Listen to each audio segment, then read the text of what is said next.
646 are top stories this Wednesday in your Sunrise Smart Start. Starting with breaking news from overnight. A man is recovering after he was shot near Joseph Avenue and Kelly Street here in Rochester. That shooting just before 1:45 this morning. The victim, 23 years old, is expected to live. The case remains under investigation. Police are asking anyone with leads to please call 911 if they can help. Monroe County deputies need your help as well. Finding a missing 14-year-old boy. There's his picture right there on your screen. Lorenzo Henderson, last seen at Parrington Park in Fairport around 2:30 yesterday afternoon. He's 5'9", 160, had on a light blue hoodie last seen, white jeans and white sneakers with red Nike swoosh on the side. To other developing news we're following, a man has died after a police chase and crash through Victor last week. Deputies say Kevin Cole, a 34-year-old, was driving recklessly on Route 96 in Farmington. Again, this happened last Thursday when a deputy tried to stop his car. They say he sped into the village of Victor.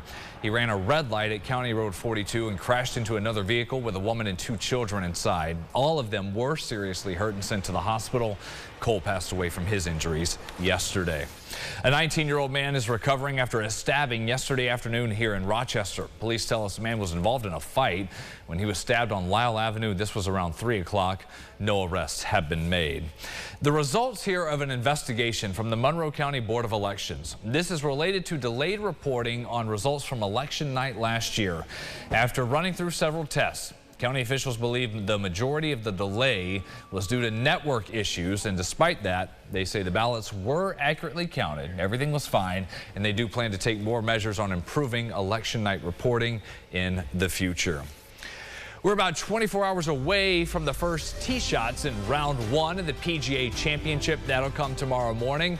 Right now, we're going to highlight a group that is working to help grow the game of golf for more to enjoy. Katrina Irwin is live with our coverage on that from Oak Hill this morning. Katrina. Good morning, Brennan. That's right. We're talking about PGA Reach, which is the foundation arm of the PGA. And joining me to talk more about this is Todd Alfred, the Senior Director of Development for PGA Reach. Thanks for being here today. Thanks for having us. Now, we've talked a lot this morning about inclusion and getting a lot of diversity in people who work in the game of golf, the golf industry, I should say. Let's talk a little bit about the military outreach that you've also done. Yeah, so we have a pillar called PGA Hope, and it stands for Helping Our Patriots Everywhere.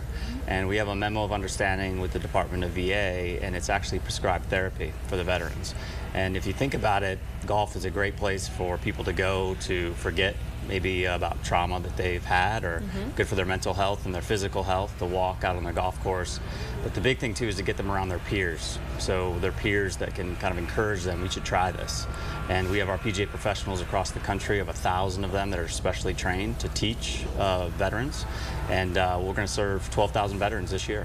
We're looking at some video now of an event that you guys did out at Penfield Country Club earlier in the week. Yeah, it's the Secretary's Cup. So 12 different teams from around the country come to Rochester, played at Penfield with their PGA professional, play a 9-hole scramble, and it's their PGA championship. We announce them on the first tee. We have walking scores. We announce their branch of service. We had a police escort for them from their hotel to the golf course, and we had a flyover.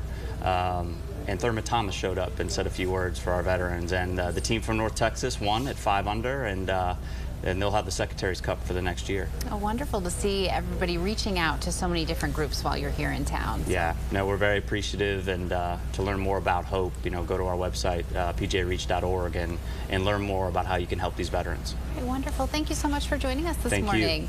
Brennan, we are going to send it back to you. That is all for us out here this morning today. All right, Katrina, thank you. So much good happening out there, everything with the PGA. Let's talk about the actual championship, with more people now making it out to the country club, perhaps for the first time today or tomorrow for round 1. Several options for transportation getting there. We've talked about specifics for shuttles and parking, but also plenty of arrangements on hand for those who may need special assistance. Jatira Marsh shares those accommodations in place and the technology options anyone can take advantage of. Jatira. Brennan, there are dedicated handicap parking lots on Monroe Ave where you'll just need your handicap plaque to access. From there, you'll get a companion ticket, and once you enter the Oak Hill site, the shuttle will drop you off by the media center, and then you can use the accessibility shuttle or golf cart to take you where you need to go.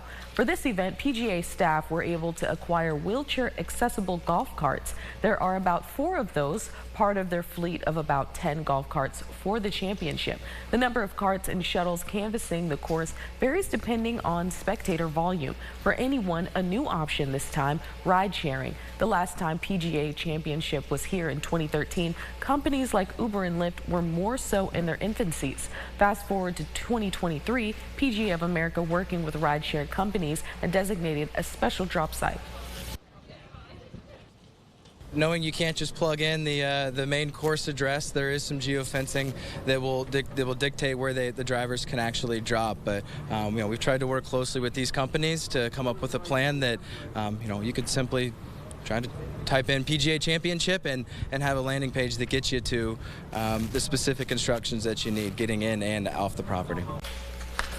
For those with accessibility assistance with personal equipment such as chargers for motorized scooter, or for example, if you're asked to bring those with you, and those items can be recharged at any accessibility service tents on site. Brendan, back to you. Plenty of options, easy ways to get out there. All right, Jatira, thanks.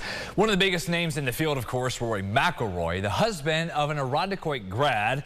That makes him an adopted son, right, for Rochester this week if you want somebody to root for. Yesterday, he took a question about whether he has adopted any Rochester customs, like rooting for the Bills. It certainly makes it easier to root for the Bills when Josh Allen's throwing the football.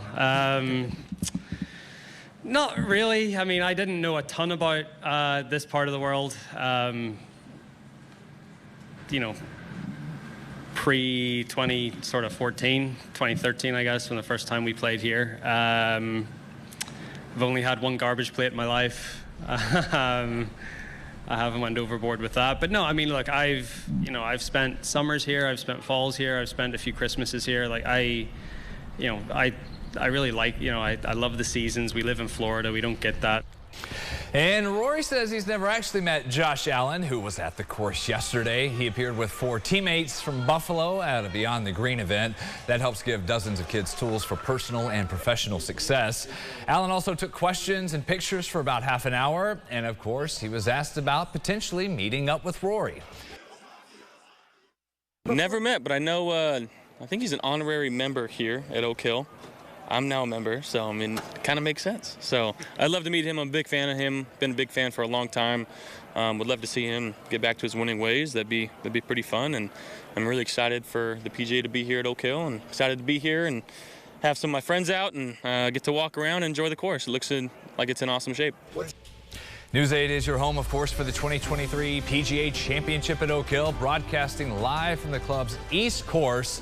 And from there, we'll have live special coverage in the form of PGA Championship tonight, recapping the events of each day. That runs from 7 to 7:30 here, leading up to prime time right here on News 8.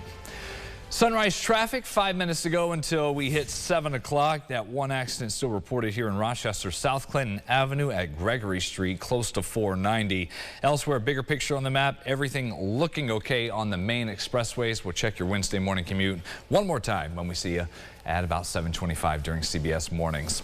Some other headlines we're watching. Voters around this region headed out to the polls to vote for school district budgets yesterday. We can tell you with the results coming in overnight, everything across the board at our districts with spending plans did pass. Out in Webster, the budget did go through. There was some pushback, though, from people we heard from.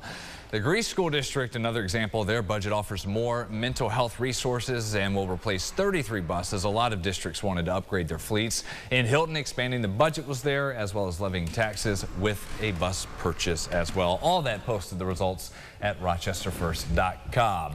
Let's talk about the bus stop forecast and what to expect the rest of the day. Yeah, it's cloudy this morning. Yeah. Cold, and it'll be cold this afternoon, but the sun comes out, so that's the nice part about today's forecast. We'll have to wait until late morning to see that sun, but it will remain out through the afternoon and evening. Frost tonight. We're going to continue to cover that. Take care of our plants around the area, and then we recover nicely. Thursday looks great. Round 1 of the PGA Championship looking good. Friday is warm. Big jump in temperatures there, mid-70s. And then rain, yeah, it's going to happen on Saturday. Still ironing out the timing. Can you believe already next week getting into Memorial Day weekend almost? It's happening fast. Flying by. Thanks for watching us here this Wednesday at Sunrise. We'll see you back here in 30 minutes. Follow News 8 wherever you are. on RochesterFirst.com, Facebook, Twitter, and on our app for news and weather.